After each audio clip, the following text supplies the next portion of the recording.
Fala pessoal, como é que vocês estão? Tudo bem? Espero que sim. Hoje eu vou trazer aqui mais uma análise do Bitcoin, análise diária, né? Vamos saber como é que tá. Vou trazer uma notícia também sobre a Ethereum, né? Vamos mostrar aí também um altcoin que está aí numa...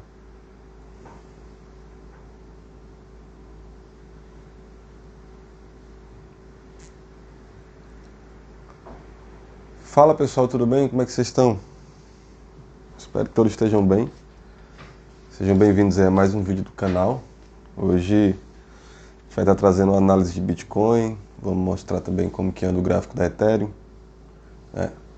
E surgiu uma dúvida lá no grupo lá do pessoal lá do Facebook e a gente vai fazer uma espécie de aula inicial bem rápido assim, no final do vídeo, sobre suporte e resistência, tá ok? Então vamos lá, começar aqui com o Bitcoin em gráfico diário, né? Tô aqui na tela do TradingView. Bitcoin permanece ainda no movimento de alta, né? Ele está fazendo aqui o que está parecendo uma espécie de pivô. Quem viu o vídeo ontem, de ontem 18, eu acho, viu que eu estava falando sobre esse doji aqui, que seria bom, né? Que esse doji aqui significava uma espécie de perda de força, né? Vendedora, né? Quem viu a análise do último vídeo aí pode conferir que tá certo, né? Que a gente estava prevendo. Ele continua nessa tendência de alta aqui, ó, né? Tocou, ontem chegou, mas aí, né, tá se mantendo dentro, né? A gente pode entender isso aqui como uma espécie até de falso rompimento, né? Vamos ver se ele consegue fazer um terceiro toque nessa projeção aqui, né? A gente espera que o Bitcoin venha romper esse topo aqui e venha fazer mais um pullback nessa região dos 49 mil, né, 50 mil dólares, antes de atingir lá o alvo, né, do topo histórico, né, da máxima histórica, que foi de 65 mil dólares por unidade.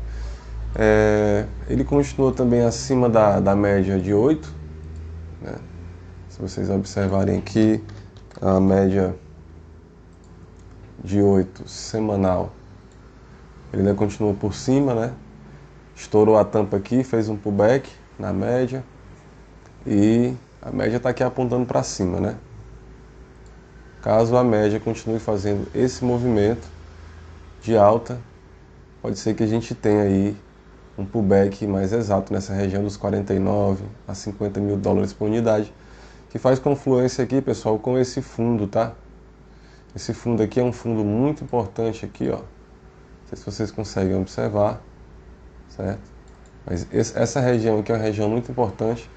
Foi uma região onde o Bitcoin, né, formou um fundo e teve uma resistência, né, muito grande para estourar aqui, né? Passou muito tempo para estourar esse suporte aqui, né?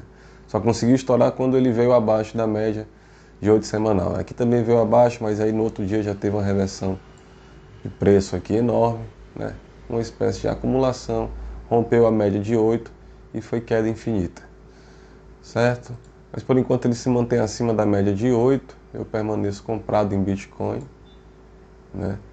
Acredito que ele vai fazendo alguma correção, né?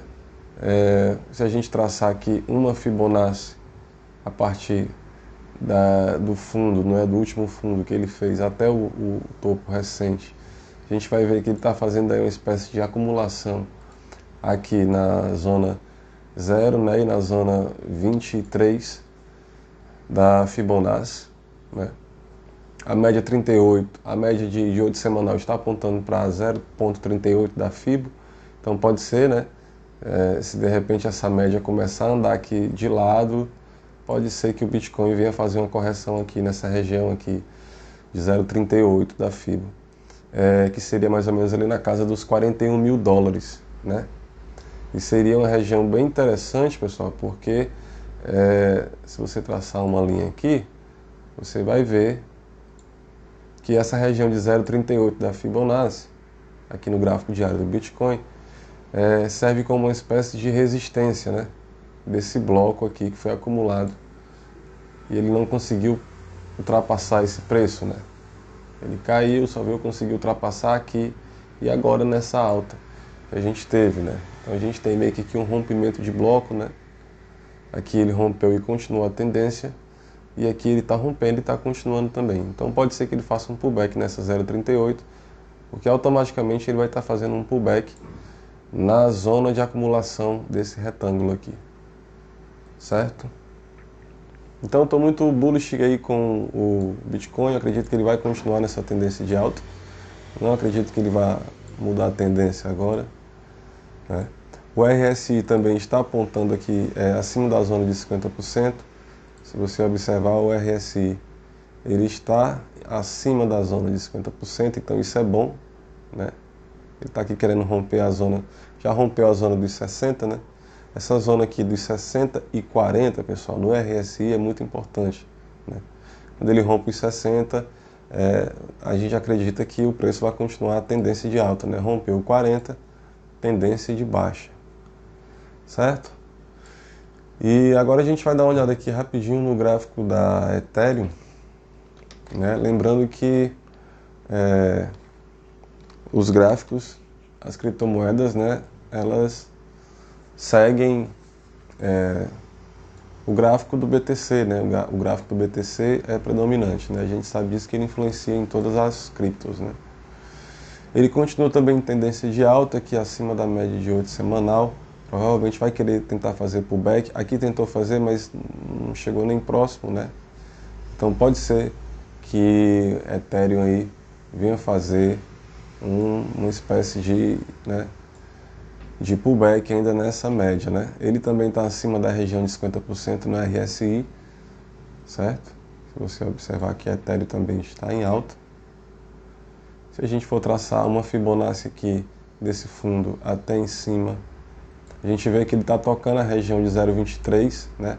Porque é uma região muito forte. Vocês conseguem perceber, se eu traçar uma linha aqui, vocês vão perceber que tem essa acumulação ali, assim como tem lá no gráfico do Bitcoin, aqui no gráfico da Ethereum tem essa acumulação também, né? Foi uma acumulação que foi rompida aí para baixo, vocês podem observar. E depois do rompimento, ela veio, né? Tocou a média de 8, fez uma espécie aqui de... usou ela como resistência e caiu, e agora rompeu e está indo embora, né? O gráfico da Ethereum, como o gráfico do Bitcoin mensal, né, está totalmente alta, né? A gente pode dizer que o Bitcoin, desde que estreou aí como ativo, ele vem, né, permanecendo sempre em alta. É claro que com as correções bem bruscas, né? Alguns acontecendo em uma semana, outros em um mês, outros também bem fortes em um dia. Mas o que se espera é que tanto o Bitcoin quanto o Ethereum continue aí, né, as altas, né, os movimentos de alta. Certo, pessoal?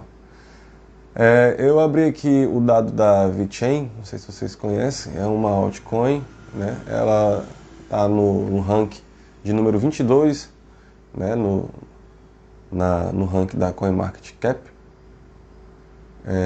Estava dando uma olhada aqui, parece uma altcoin que tem uma boa simetria, tá? Ela tá com boa simetria aí, tá longe de alcançar o preço máximo dela, né? O preço máximo da VeChain, deixa eu ver se tem aqui alguma coisa falando. Se eu não me engano, o preço máximo dela foi na casa dos 28, 28 aqui, ó, 28 cents americano. Agora ela tá valendo 12, menos que a metade, né? Então, assim, se essa altcoin, né, altcoin season que chamam, acompanhar aí o movimento de alta do BTC, a gente vai ter uma explosão também muito forte em algumas altcoins que tem um fundamento muito bacana, né? A VeChain, por exemplo, trabalha com processos de economia, processos de pagamento, né? Soluções para pagamentos, né, na internet, né? Isso é um dos principais fortes, assim, né? Uma das características mais fortes da VeChain. É uma empresa sul-coreana, tá, pessoal? Tem uma galera muito forte por trás aí, o projeto é bem sério, tá longe de ser scam e vem num movimento muito bacana. A gente vem traçando aqui essa linha de tendência, Vocês podem ver que ela rompeu, né? E eu acredito que um alvo bom para a VeChain, se a gente for calcular depois que ela romper essa máxima dela aqui, acompanhando o movimento de alta do BTC, a gente pode planejar aí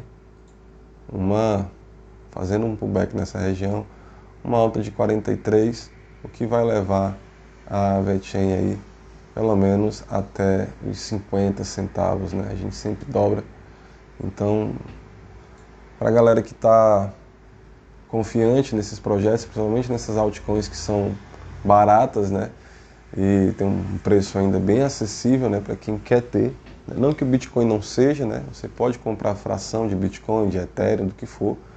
Mas para a galera que quer encher o carrinho aí com essas altcoins abaixo de $1, essa altcoin aqui é uma moeda que tem um projeto bem interessante e eu acho que ela está longe ainda de chegar no máximo, né?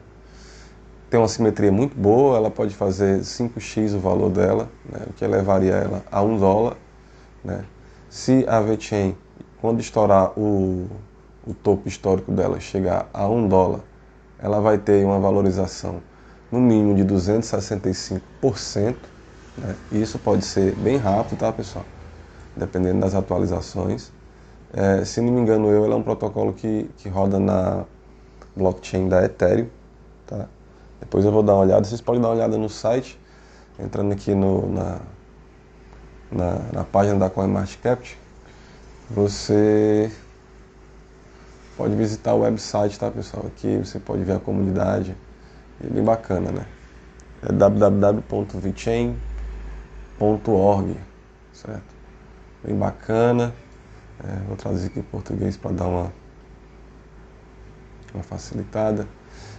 Aqui tem dizendo como que funciona a governança, distribuição, modelo econômico, tá?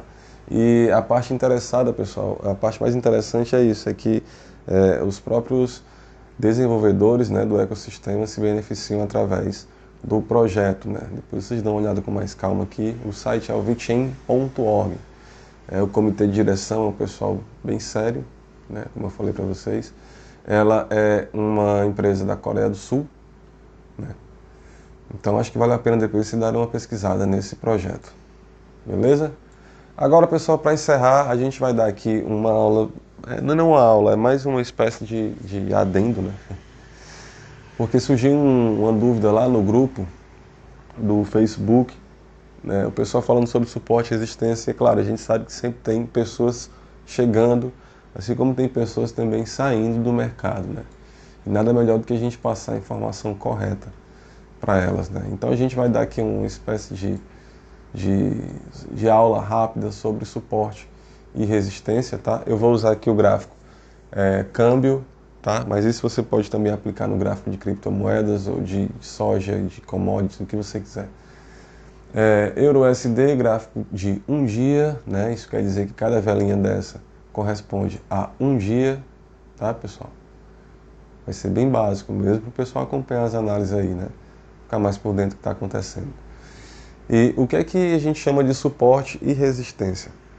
A gente chama de resistência quando o preço chega num determinado local, né, valor, né, ele anda até certo ponto do gráfico e ele não consegue ultrapassar, certo? E às vezes quando ele ultrapassa, ele faz um movimento, às vezes que a gente chama de falso rompimento, e depois retorna para dentro da resistência, certo? Como que a gente vai definir o que é uma resistência? Então vamos lá. Vou tirar essa aqui é a linha do preço.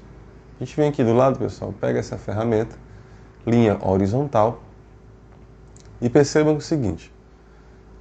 Nessa região aqui, ó, entendam, o preço está meio que dentro desse bloco, né? Vocês conseguem observar que o preço está meio que dentro desse bloco? Então, a gente pode dizer que essa região aqui é uma região de resistência. Por que será uma região de resistência? Se a gente pegar uma linha reta, certo?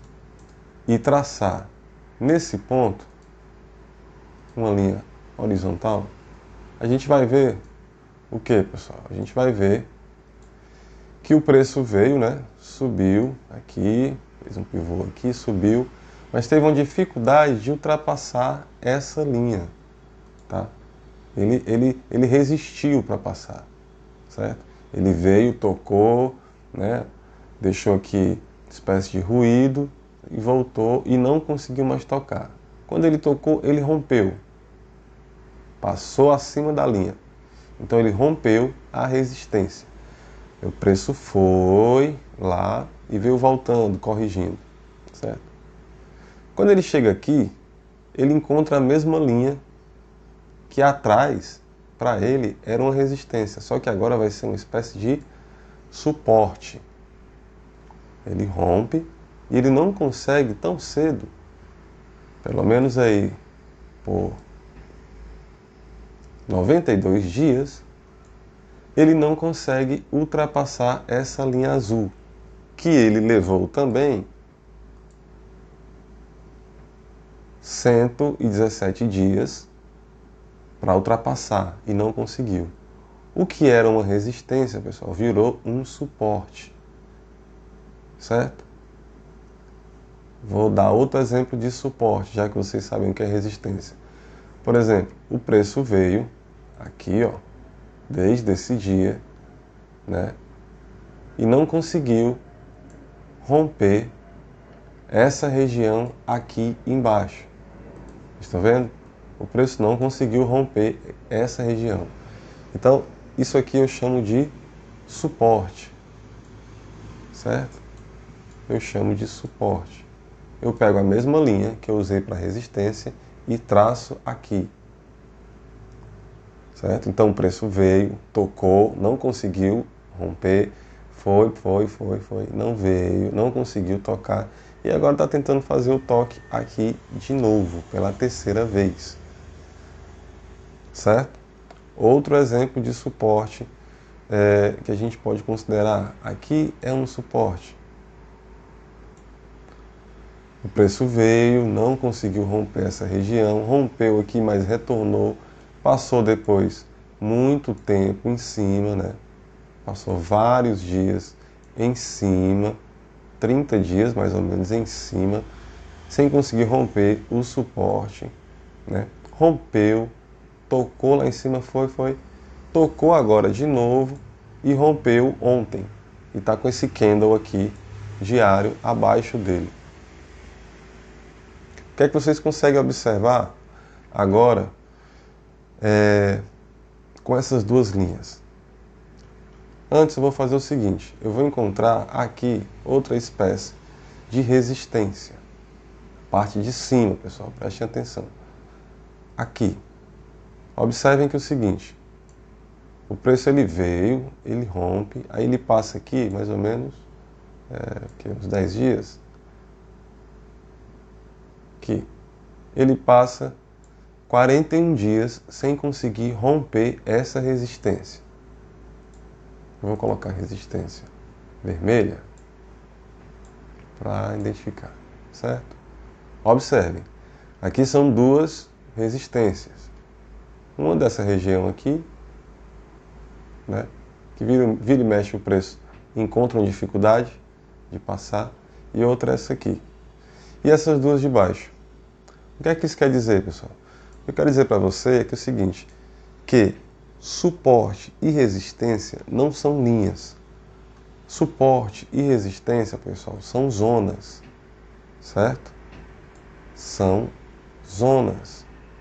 Então, aqui é como se fosse uma região de resistência bem forte. E aqui é como se fosse uma região de suporte forte. Certo? Vocês estão conseguindo entender, pessoal? Então a primeira coisa que você tem que aprender sobre suporte e resistência é que é o seguinte, que suporte e resistência não são linhas. Não adianta você ficar tentando aumentar o gráfico o máximo possível para achar a simetria da linha. Não. Porque o preço ele trabalha por zonas. Certo? Conseguiram entender? Então, lembre-se disso, suporte e resistência não são linhas, são zonas. ok? A gente pode dizer que aqui, por exemplo, será outra zona de suporte, ou de resistência, desculpa. Que aqui pode ser outra zona de resistência. Você vê que o preço não está conseguindo passar, só que ele rompeu essa primeira linha e veio tocar aqui na segunda. Pode ser que numa retomada, agora de alta, o preço venha, faça esse movimento de alta, né? Pode ser que ele toque aqui e faça um movimento de alta e pare exatamente aqui, certo? Pode ser. Pode ser que o preço pare exatamente aqui, nessa linha, certo? Você puxar aqui para frente, pode ser. Pode ser que o preço faça isso. Então entendam, suporte e resistência não são linhas, são zonas, ok? Valeu pessoal, desculpa se o vídeo ficou muito longo, mas espero que todos tenham entendido. Curte, compartilha, beleza? Chama a galera aí para ficar por dentro e para aprender realmente aí de verdade, né? E tirar tudo que o mercado financeiro tem para oferecer pra gente. Beleza, pessoal? Então até a próxima e fique com Deus. Fui!